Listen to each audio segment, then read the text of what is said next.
어느 때보다 더 바쁜 시간이었던 것 같고 시간적 여유가 없었습니다. 이사야 8장은 하나님 보호의 약속에도 불구하고 북왕국의 침략에 직면해 아수르를 의지하는 불신앙적 태도를 보인 유다 왕 아하스에게 주시는 하나님의 책망과 경고입니다. 즉 이사야는 하나님의 보호를 경시한 유다가 도리어 아수르에 의해 환란을 당할 것임을 선포하며 열방에게도 이를 본받지 말라고 촉구합니다. 이 부분을 가지고 저희 가족은 가족 예배를 드렸었습니다. 이런 말씀이 있더라고요. 우리는 괴로움과 압박을 당하는 자들을 위하여 은혜를 베풀고 친절히 앞날을 생각해주고 그리스도인적 호의를 보일 기회를 잃지 말아야 한다. 그 이상 할 수 없다 할지라도 우리는 하나님을 알지 못하는 자들, 곧 동정과 사랑의 길을 통하여 가장 쉽게 접근할 수 있는 사람들에게 용기와 희망의 말을 해줄 수 있다. 여기는 제가 별표를 쳤던 부분인데요. 다른 사람의 생애에 기쁨과 축복을 가져다 줄 기회를 찾고 있는 사람들에게 풍성한 약속이 주어져 있다. 다른 사람의 생애에 기쁨과 축복을 가져다 줄 기회를 찾고 있는 사람들에게 풍성한 약속이 주어져 있다. 이 말씀을 제가 좋아서 이제 신랑에게 주면서 다른 사람을 기쁘게 하는 일을 잠깐 나누어 보았었습니다. 요즘 신랑은 이 일을 두고 기도를 하고 있다고 하더라고요. 기도의 응답일까요? 아이들을 데리고 오늘 운동을 하러 나가서 제가 이렇게 기쁘게 말씀을 준비했으니까요. 그래서 말씀을 준비하는 거를 이렇게 시간을 마련해 줘서 다른 사람을 기쁘게 신랑이 그 기회를 찾고 그것을 실행했던 것 같아요.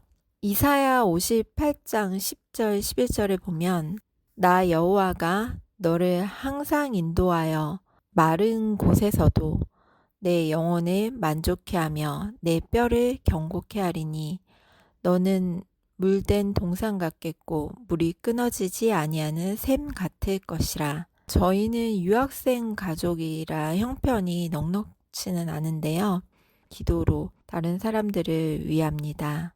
그러다 보면 누군가를 한 번 더 생각하게 되고 어떻게 하면 이 진리를, 이 기쁜 소식을 나눠줄까 생각하는데 한 번은 아이옷을 구입해 선물로 준 일이 있었는데요.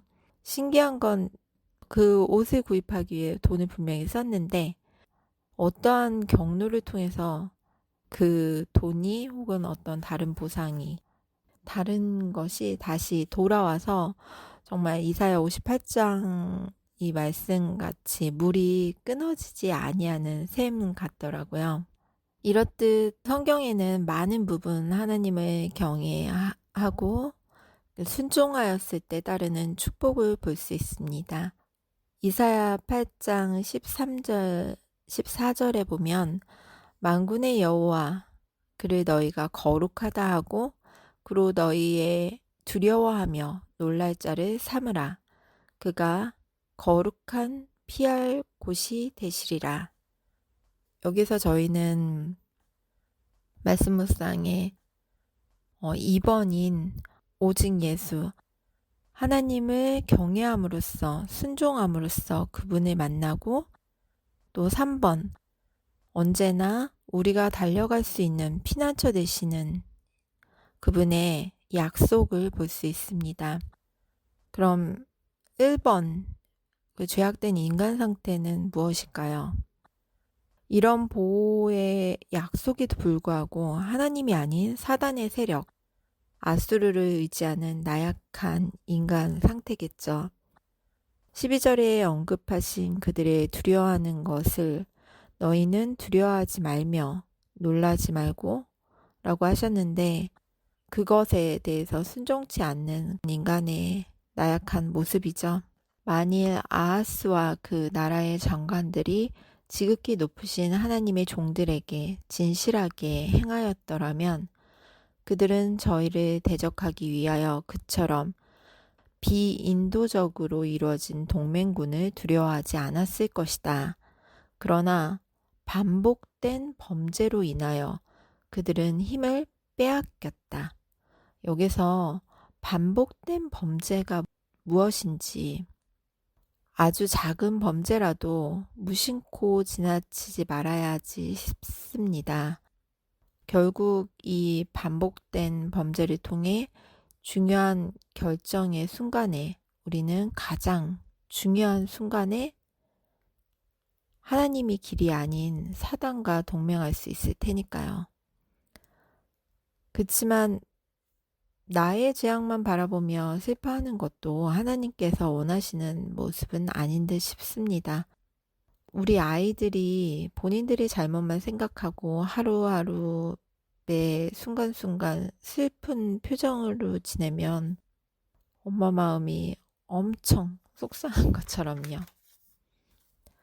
신명기 10장 12절 13절에 보면 답이 있는 것 같습니다. 내 하나님 여호와께서 내게 요구하시는 것이 무엇이냐? 곧 내 하나님 여호와를 경외하여 그 모든 도를 행하고 그를 사랑하며 마음을 다하고 성품을 다하여 내 하나님 여호와를 섬기고 내가 오늘날 내 행복을 위하여 내게 명하는 여호와의 명령과 규례를 지킬 것이 아니냐. 저희 큰딸이 7살인데요. 오늘 우리 딸이 엄마 무릎에 머리를 대고 가만히 누워서 이렇게 말하더라고요. 엄마, 나는 엄마가 세상에서 제일 무서워. 그런데 또 세상에서 제일 좋아. 그래서 엄마가 죽으면 나도 죽을 거야. 저는 우리 예수님처럼 친절하고 상냥하지는 않습니다. 딸 아이에게 정말 예수님의 그런 모습으로 대하는 것이 저의 가장 기도 제목인데요. 세상에서 제일 예수님을 따라서 우리 딸한테 친절하고 상냥하게 대하는 것이 저한테는 가장 어려운 문제입니다. 한 4년쯤 된 것 같아요. 이 문제를 위해서 기도하기 시작한 지. 위에 말씀에 쓰여 있는 성품을 다하여. 정말 모든 엄마들의 고민이고 기도겠죠. 저는 우리 딸 아이를 정말 목숨을 줘야지 되는 그런 상황이라면 줄 만큼 사랑합니다. 그런데 그 친절하고 상냥하기가 그렇게 어렵네요. 어떤 엄마는 코로나 이후로 자신이 화병이 생겼다면서 그런 말도 하더라고요. 저에게도 이 문제가 마지막 숙제가 아닌가 싶습니다. 더 크면 또 다른 문제가 있다고 하지만 이 아이를 매를 대면서 컨트롤을 하면서 교육할 수 있는 시간은 그리 길게 남지는 않은 것 같거든요. 교육 체계에도 그런 부분이 있잖아요. 부모가 그 아이에게 신앙을 물려주고 참 하나님 사랑을 가르치지 않으면 사단이 가르친다는, 사단이 기른다는. 우리 예별이는 아직 어리지만 분명 엄마가 자기를 사랑한다는 것과 그래서 예의와 규칙 그리고 하나님 말씀을 가르친다는 것을 압니다. 그러기에 세상에서 엄마가 제일 좋다고 하겠죠. 그리고 자기도 따라 죽는다며. 하지만 엄마가 무섭지 않다면, 엄마를 존중하지 않는다면, 엄마가 좋은 길로 인도함을 믿지 않는다면 지금은 아마 순종할지도 모릅니다. 하지만 사랑하지도 않게 될 테고 조금 더 크면 반항하고 엄마가 아닌 사단과 손을 잡겠죠. 내 마음을 다하고 목숨을 다하고 뜻을 다하여 주 너의 하나님을 사랑하라 하셨으니 이것이 크고 첫째 되는 계명이요. 둘째는 그와 같으니 내 이웃을 내 몸과 같이 사랑하라 하셨으니 이 두 계명이 온 율법과 선지자의 강령이니라. 마태복음 22장 36절에서 40절에 있는 예수님께서 지상 봉사 동안에 한 율법사에게 한 말씀이죠. 크고 첫째 되는 계명은 무엇인가요?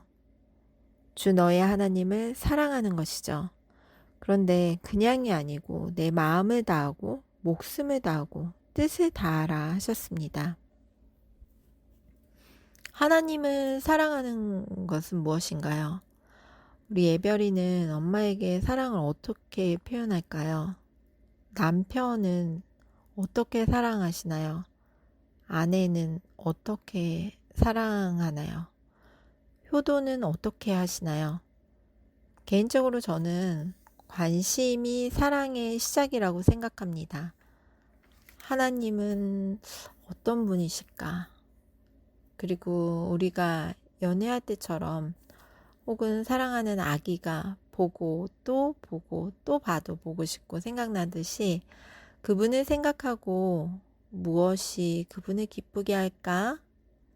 그분의 말씀을 읽고 또 우리를 위해 만들어주신 이 아름다운 천연계를 보고 감사하고 계명을 지키고 계명을 언급하니 안식일이 떠오르는데요. 여러분, 안식일에 잘 쉬고 계신가요? 하나님께서 주신 축복 하나도 안 빼고 다 받고 계신가요? 세상엔 시간이 돈이지 라고 외치는 사람이 많죠? 그렇게 외치는 사람을 통해 나는 나에게 주어지는 안식일의 축복을 다 받고 있나? 생각해 보았습니다. 24시간, 그 중에 저희가 안식일날 깨어있는 시간이 한 16시간? 혹 이날도 밀린 빨래, 청소, 못다한 장보기, 이런 사소한 일들로부터 안식일을 뺏기고 있진 않으신가요? 회사에서 주는 휴가였다면 어떻게 사용하셨을까요? 혹은 사랑하는 사람을 일주일 내내 못 보다가 만나는 그 날이었다면, 일주일에 한 번 만나는 날이었다면, 또 그날이 주어진 시간을 쉬지 못함으로 잃는 손해가 1시간에 100불? 1000불이라면 그래도 그 시간을 놓치실까요? 목숨 바쳐 하나님을 사랑한다는 건 무엇일까요? 아하스 왕은 하나님께 의지하지 않고 우상을 섬김으로 오직 한 가지 결과, 그 나라가 신속히 세미해져서 침입하는 군대들로 말미암아 존속마저도 위태롭게 되었습니다. 오늘 우리는 어떤 선택을 하시겠습니까? 말씀을 마치겠습니다.